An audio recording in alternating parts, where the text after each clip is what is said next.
Assalamualaikum warahmatullahi wabarakatuh. Pada kesempatan kali ini, saya akan menjelaskan tentang pengambilan keputusan kelompok dan kepemimpinan. Setelah membaca dan mempelajari bab ini, maka para mahasiswa mampu memahami tentang apa yang dimaksud dengan pengambilan keputusan kelompok, pentingnya pengambilan keputusan kelompok, metode pengambilan keputusan kelompok, teknik-teknik pengambilan keputusan kelompok, serta fungsi dan gaya kepemimpinan dalam pengambilan keputusan kelompok. Yang pertama ada pengambilan keputusan kelompok. Kelompok merupakan himpunan, kumpulan, atau jumlah orang yang dianggap ada hubungannya satu sama lain atau disatukan oleh ikatan atau kepentingan bersama. Pengambilan keputusan kelompok adalah pengambilan keputusan yang mengikutsertakan kelompok di dalamnya, di mana para kelompok diberikan kebebasan untuk membagikan pengetahuannya atau analisanya terhadap suatu alternatif. Banyak para manajer yang beranggapan bahwa keputusan yang dibuat kelompok, seperti panitia, lebih efektif karena mereka memaksimumkan pengetahuan yang lain. Namun, ada juga manajer yang sangat anti dengan pengambilan keputusan yang melibatkan kelompok. Mengapa? Karena mereka beranggapan bahwa melibatkan kelompok akan memperlambat jalannya proses pengambilan keputusan dan menjadikan keputusannya tidak berbobot. Untuk melibatkan kelompok, maka harus memperhatikan karakteristik-karakteristik situasi dan gaya pembuatan keputusannya. Karakteristik tersebut yaitu, adakah persyaratan kualitas di mana suatu penyelesaian lebih rasional dibanding yang lain? Apakah manajer mempunyai informasi yang cukup untuk membuat keputusan yang berkualitas tinggi? Apakah situasi keputusan terstruktur? Apakah penerimaan keputusan oleh para bawahan manajer merupakan faktor kritis implementasi efektif keputusan? Adakah kepastian yang layak bahwa keputusan yang diterima para bawahan bila manajer membuat keputusan sendiri? Apakah para bawahan manajer menyebarkan tujuan organisasi untuk dicapai bila masalah dibicarakan? Apakah penyelesaian yang disukai akan menyebabkan konflik di antara para bawahan? Untuk mendapatkan pengambilan keputusan yang efektif, maka diperlukan juga kelompok yang baik. Kelompok yang baik adalah kelompok yang telah dewasa atau terus-menerus menjadi lebih dewasa. Maksudnya, kemampuan membina kerjasama yang intim dan harmonis dalam pelaksanaan tugas yang menjadi tanggung jawab bersama, kesediaan untuk membawahkan urusan pribadi dan kelompok kepada kepentingan yang lebih luas, yakni kepentingan organisasi. Kesediaan untuk menyerahkan sebagian daripada hak kepada organisasi dibarengi kesanggupan untuk menerima kewajiban yang lebih besar. Kemampuan untuk memikirkan cara baru, prosedur baru, sistem baru, demi untuk meningkatkan kemampuan kerja yang lebih besar, serta kemampuan untuk menerima dan mempergunakan perubahan. Suatu kelompok manajemen akan meluluhkan perbedaan di atas status antara staf dan pimpinan. Tim manajemen menjadi sarana prinsip bagi pemimpin agar dapat menunjukkan dirinya sebagai contoh tentang tingkah laku kepemimpinan yang diharapkan dapat ditiru oleh para anggota. Pengambilan keputusan kelompok cenderung lebih meningkatkan peluang keberhasilan penerapan solusi terpilih. Artinya, keputusan yang diambil secara bersama telah menyiratkan adanya kesepakatan untuk saling bekerja sama, melaksanakan dan mewujudkan keputusan. Keputusan kelompok dianggap paling ideal karena para pengambil keputusan secara kelompok adalah orang-orang yang akan menjalankan keputusan tersebut. Dengan keikutsertaan sebagai pembuat keputusan akan lebih mudah memahami dalam teknis pelaksanaan dan yang paling penting, adanya rasa tanggung jawab penuh atas apa yang telah diputuskan. Karena memahami alur proses suatu keputusan itu diambil dan merasa bertanggung jawab kepada diri sendiri sebagai bagian pengambil keputusan. Pentingnya pengambilan keputusan kelompok. Kelebihan yang dimiliki dalam pengambilan keputusan kelompok yaitu dalam pengembangan tujuan, kelompok memberikan jumlah pengetahuan yang lebih besar. Dalam pengembangan alternatif, usaha-usaha individual anggota kelompok dapat memungkinkan pencarian lebih luas dalam berbagai bidang fungsional organisasi. Dalam penilaian alternatif, kelompok mempunyai kerangka pandangan yang lebih besar. Dalam pemilihan alternatif, kelompok lebih dapat menerima risiko dibanding pembuat keputusan individual. Karena berpartisipasi dalam proses pembuatan keputusan, para anggota kelompok secara individual lebih termotivasi untuk melaksanakan keputusan. Kreativitas yang lebih besar dihasilkan dari interaksi antar individu dengan berbagai pandangan yang berbeda-beda. Sedangkan kelemahan dari pengambilan keputusan kelompok yaitu implementasi keputusan apakah dibuat oleh kelompok atau tidak harus diselesaikan oleh para manajer secara individual. Karena kelompok tidak diberikan tanggung jawab, keputusan-keputusan kelompok dapat menghasilkan situasi di mana tidak seorang pun merasa bertanggung jawab dan saling melempar tanggung jawab. Pembuatan keputusan kelompok tidak efisien bila keputusan dibuat dengan cepat. Keputusan kelompok dalam berbagai kasus merupakan hasil kompromi atau bukan sepenuhnya keputusan kelompok. Bila atasan terlibat, atau bila seseorang mempunyai kepribadian yang dominan, keputusan yang dibuat kelompok dalam kenyataannya bukan keputusan yang dibuat oleh kelompok. Dalam tataran teoritis, kita mengenal 4 metode pengambilan keputusan. Yang pertama, kewenangan tanpa diskusi. Metode ini seringkali digunakan oleh para pemimpin otokratik atau dalam kepemimpinan militer. Keuntungan dari metode ini yaitu cepat, dalam arti ketika kelompok tidak mempunyai waktu yang cukup untuk memutuskan apa yang harus dilakukan. Metode ini cukup sempurna, dapat diterima kalau pengambilan keputusan yang dilaksanakan berkaitan dengan persoalan-persoalan rutin yang tidak mempersyaratkan diskusi untuk mendapatkan persetujuan para anggotanya.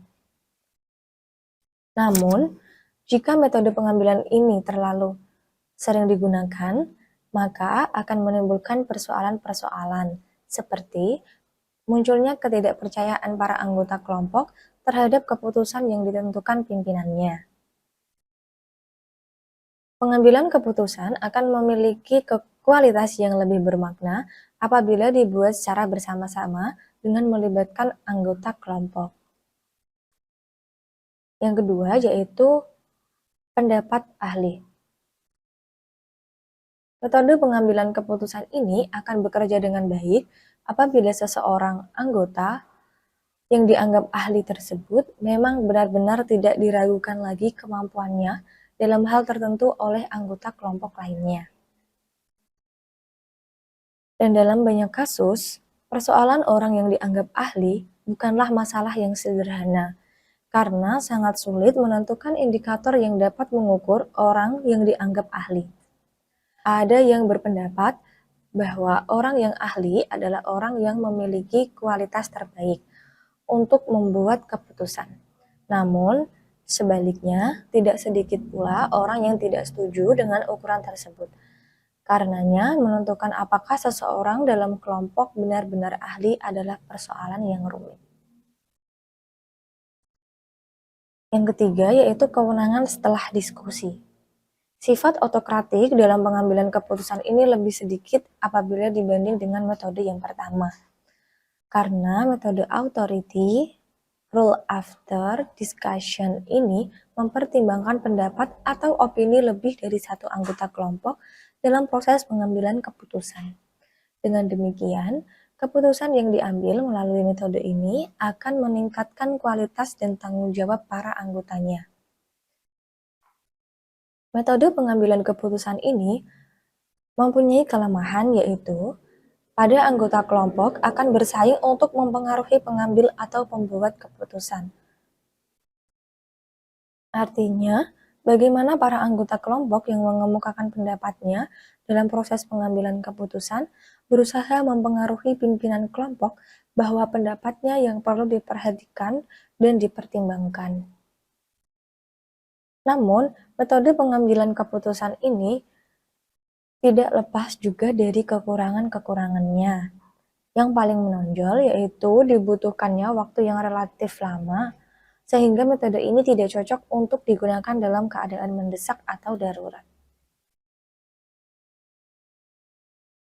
Metode yang paling efektif yang dapat digunakan dalam situasi tertentu bergantung pada faktor-faktor, jumlah waktu yang ada, dan dapat dimanfaatkan, tingkat pentingnya keputusan yang akan diambil oleh kelompok, dan kemampuan-kemampuan yang dimiliki oleh pemimpin dalam mengelola kegiatan pengambilan keputusan tersebut. Ada teknik-teknik pengambilan keputusan kelompok. Yang pertama yaitu brainstorming teknik. Teknik ini digunakan untuk membantu setiap kelompok yang menghasilkan beragam ide dan alternatif untuk menyelesaikan masalah. Teknik ini efektif dalam membantu mengurangi gangguan dan campur tangan dalam proses pengambilan keputusan yang dihasilkan oleh kritik atau reaksi penilaian atas ide satu orang atau satu kelompok oleh kelompok lain. Langkah dalam melakukan teknik ini yaitu perwakilan kelompok menjelaskan dalam garis besar pandangan tentang masalah sebenarnya yang dihadapi menurut kelompok mereka. Kemudian, perwakilan kelompok juga mengemukakan ide dan alternatif solusi yang memungkinkan untuk menyelesaikan masalah. Ketika setiap kelompok mengajukan pandangan, kelompok lain atau anggota lain dilarang keras untuk melakukan kritik atau menilai alternatif sampai seluruh presentasi yang dilakukan kelompok telah selesai dilakukan. Setiap anggota kelompok didorong untuk bersikap seradikal dan seliar mungkin dalam mengajukan ide dan alternatif solusi. Pandangan inovatif merupakan keharusan yang membantu proses pengambilan keputusan. Setiap kelompok diminta untuk mengakumulasikan seluruh ide melalui teknik saling sumbang saran. Ketika seluruh ide dan alternatif telah selesai dipaparkan, maka setiap kelompok diminta untuk melakukan debat yang sehat dan terarah, menilai pro dan kontra dari beberapa alternatif yang menarik, menetapkan daftar alternatif terbaik, serta mereduksi alternatif menjadi beberapa alternatif yang memungkinkan. Teknik selanjutnya yaitu the nominal group technique. Teknik ini membantu kelompok dalam menghasilkan sejumlah ide, mengevaluasi, dan memilih solusi secara lebih terstruktur dan sistematis. Format dasar dari teknik ini dijabarkan sebagai berikut. Sebuah kelompok dibentuk untuk mendiskusikan topik atau masalah yang spesial.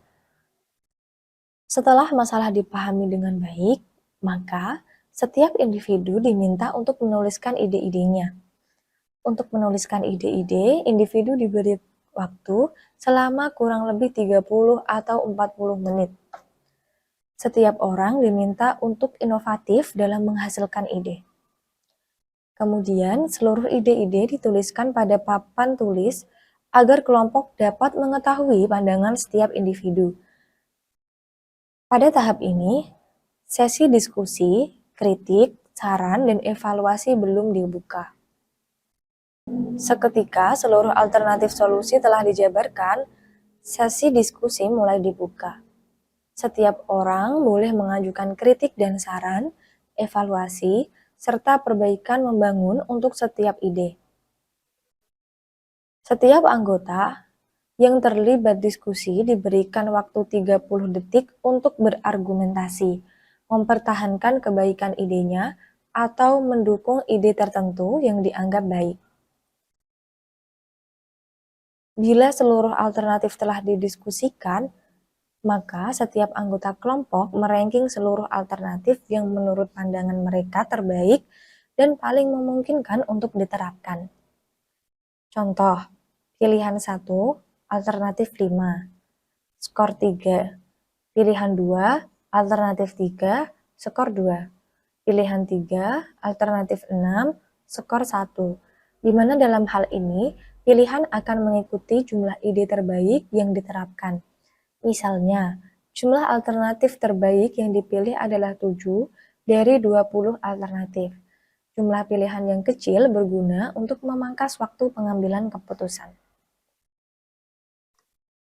Pemimpin kelompok kemudian menentukan pilihan akhir berdasarkan pilihan alternatif tertinggi.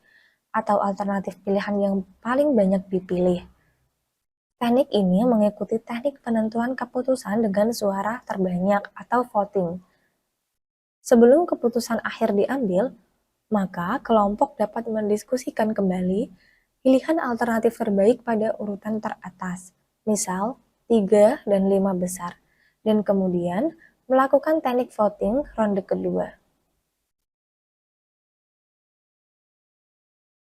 Teknik ini dapat mengurangi hambatan terhadap pengambilan keputusan secara kelompok dengan cara memisahkan brainstorming dari tahap evaluasi, mempromosikan keseimbangan partisipasi di antara anggota kelompok, dan memadukan teknik voting secara matematis untuk meraih kesepakatan bersama. Hal yang perlu diingat dalam penggunaan teknik ini adalah pemimpin diskusi harus bertindak sebagai moderator yang baik agar pandangan objektif dapat muncul, sehingga setiap anggota dapat memilih dan meranking alternatif tanpa terikat pada bias pemikiran kelompok. Teknik selanjutnya yaitu Delphi Teknik. Teknik ini dianggap sebagai teknik pengambilan keputusan yang masuk pada wilayah thesis bounded rationality, atau kondisi pengambilan keputusan dalam kondisi konflik. Teknik ini merupakan pendekatan proses pengumpulan ide alternatif solusi berdasarkan atas input dari para ahli di bidang tertentu, baik dalam organisasi maupun luar organisasi. Konsep dasar dari teknik ini berhubungan dengan gaya pemikiran person atau method of authority.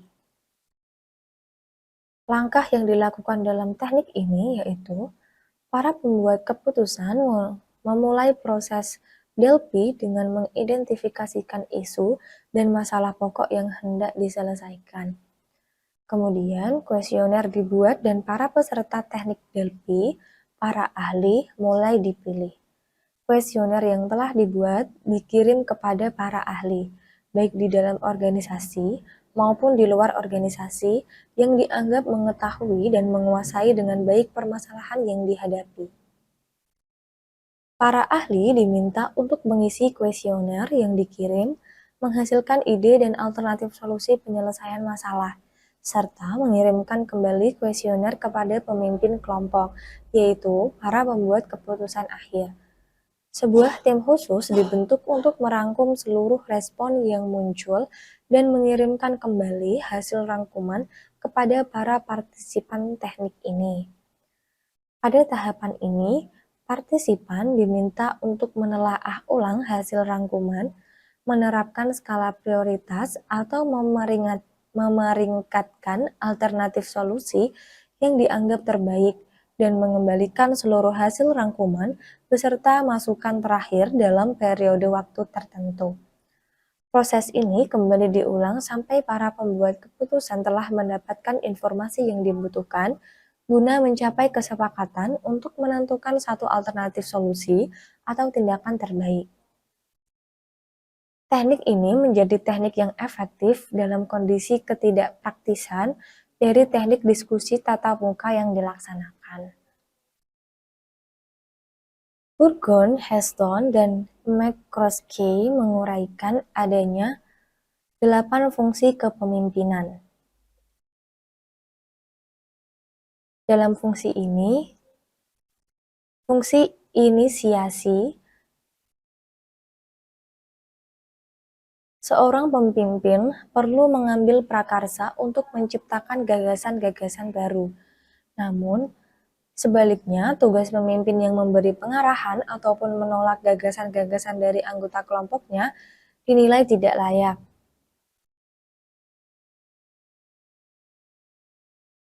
Inisiatif dalam arti menciptakan ataupun menolak ide-ide baru, baik yang berasal dari pimpinan itu sendiri ataupun dari anggota kelompoknya, perlu untuk dilaksanakan, sebab pemimpin mempunyai tanggung jawab yang lebih besar terhadap keberadaan atau eksistensi kelompok yang dipimpinnya.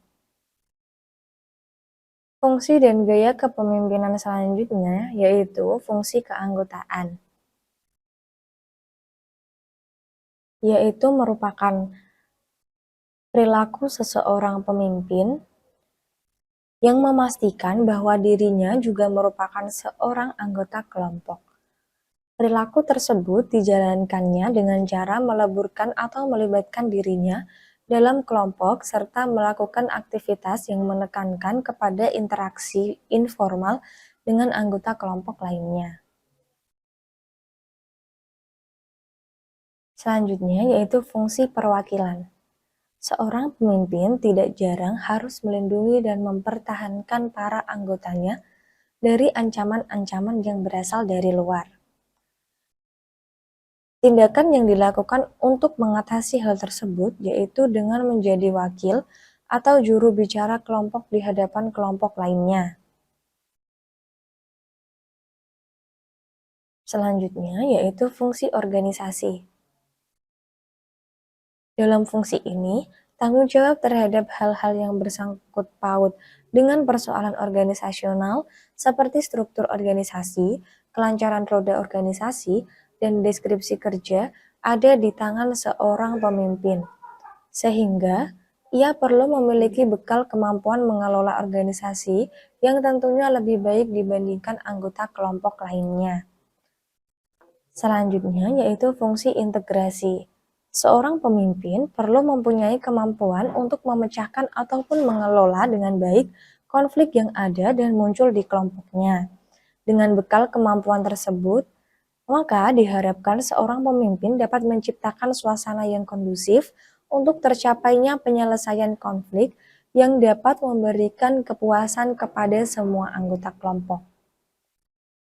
Selanjutnya yaitu fungsi manajemen informasi internal. Pimpinan pada suatu waktu tentu harus memberi sarana bagi berlangsungnya pertukaran informal ini di antara para anggotanya dan juga mencari masukan-masukan tentang bagaimana sebaiknya kelompok harus merencanakannya, melaksanakan dan mengevaluasi program kerjanya. Inilah hasil penting dari fungsi manajemen informasi internal yang perlu ada dalam kepemimpinan kelompok. Selanjutnya yaitu fungsi penyaringan informasi. Dalam fungsi ini, seorang pemimpin bertindak sebagai penyaring sekaligus manajer bagi informasi yang masuk dan keluar dari kelompok yang dipimpinnya. Fungsi tersebut dilakukan sebagai usaha untuk mengurangi terjadinya konflik di dalam kelompok ataupun dengan kelompok lain, karena informasi yang ada dalam kelompok tersebut telah terseleksi. Selanjutnya yaitu ada fungsi imbalan. Fungsi imbalan atau ganjaran melakukan fungsi evaluasi dan menyatakan setuju atau tidak setuju terhadap kegiatan-kegiatan yang telah dilakukan oleh para anggotanya. Hal ini dilakukan pimpinan melalui imbalan-imbalan materi seperti peningkatan gaji, pemberian kenaikan pangkat jabatan, pujian atau penghargaan. Banyak anggota kelompok sangat sensitif terhadap kekuatan imbalan dari pimpinannya, sehingga pekerjaan ataupun tugas yang dilakukannya diarahkan untuk memperoleh imbalan tersebut. Gaya kepemimpinan dalam kelompok bisa dibagi dalam 5 ciri, yaitu autoritarian. Gaya autoritarian ini, seorang pemimpin adalah seorang pengendali atau controller. Kata-kata yang diucapkannya adalah hukum atau peraturan dan tidak dapat diubah. Seorang pemimpin dalam gaya autoritarian ini biasanya menyandarkan diri pada aturan-aturan, monopoli tindak komunikasi dan seringkali meniadakan umpan balik dari anggota lainnya. Kelompok yang menggunakan gaya kepemimpinan ini memiliki kemungkinan terorganisasi dengan baik dan produktif. Namun, hubungan antar pribadi atau internal relationship di antara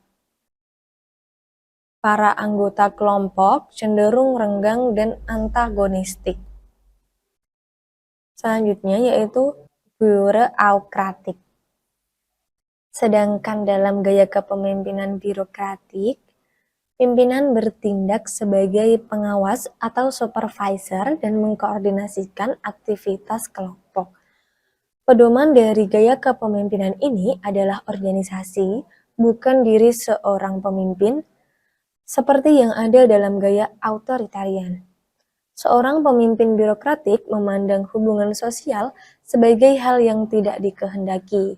Karenanya, ia lebih suka menjauhkan dan tidak memperhatikan persoalan-persoalan antar pribadi yang dihadapkan para anggotanya. Pemimpin birokratik cenderung berkomunikasi melalui saluran tertulis secara resmi. Kelompok yang memakai gaya kepemimpinan ini akan lebih produktif sebab segala sesuatunya terorganisasi dengan baik. Namun, ada kecenderungan dari anggota kelompok untuk bersikap apatis. Selanjutnya yaitu diplomatik. Pemimpin yang menggunakan gaya ini adalah seorang manipulator. Artinya, ia melaksanakan kepemimpinannya supaya menjadi pusat perhatian para anggota kelompoknya. Pemimpin yang diplomatis cenderung untuk sedikit menggunakan kontrol atau setidaknya lebih halus dalam memakai kontrol tersebut dan lebih luas dibanding pemimpin authoritarian. Ia tidak terpaku terhadap satu aturan khusus dan karenanya lebih bebas untuk menggunakan strategi-strategi tertentu guna memanipulasi orang lain.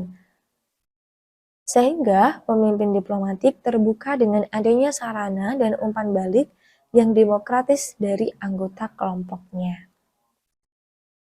Selanjutnya yaitu demokratik.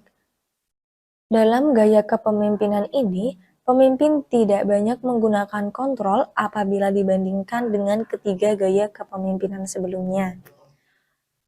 Pemimpin demokratik mengharapkan seluruh anggotanya untuk berbagi tanggung jawab dan mampu mengembangkan potensi kepemimpinan yang dimilikinya. Pemimpin yang demokratik memiliki kepedulian terhadap hubungan antar pribadi maupun hubungan tugas di antara para anggota kelompok.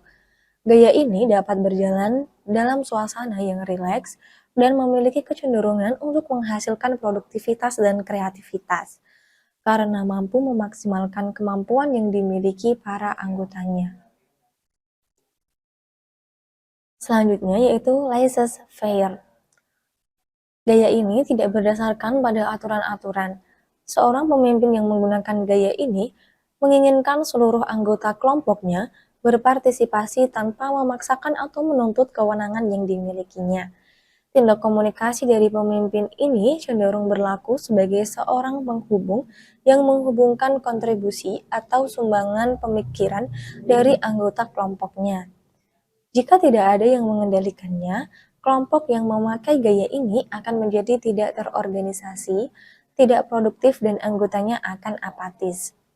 Sebab mereka merasa bahwa kelompoknya tidak memiliki maksud dan tujuan yang hendak dicapai. Dalam situasi tertentu, khususnya dalam kelompok terapi, gaya kepemimpinan laissez-faire ini adalah yang paling layak dan efektif dari gaya-gaya kepemimpinan terdahulu. Berikut ini soal latihan dari materi tersebut. Yang pertama, jelaskan apa yang dimaksud dengan pengambilan keputusan berkelompok, serta karakteristik apa saja yang harus dipahami oleh manajer dalam mempertimbangkan pengambilan keputusan kelompok. Jelaskan kelebihan dan kelemahan dari pengambilan keputusan kelompok. Dalam tataran teoritis, kita mengenal 4 metode pengambilan keputusan dalam kelompok. Apa saja itu dan uraikan jawaban Anda. Brainstorming teknik, denominal group teknik, dan Delphi teknik adalah teknik pengambilan keputusan kelompok. Jelaskan langkah-langkah yang harus diambil dalam menerapkan teknik-teknik tersebut. Jelaskan masing-masing fungsi kepemimpinan menurut Burgun, Heston, dan McCloskey. Apa yang dimaksud dengan gaya kepemimpinan laissez-faire? Sekian, wassalamualaikum warahmatullahi wabarakatuh.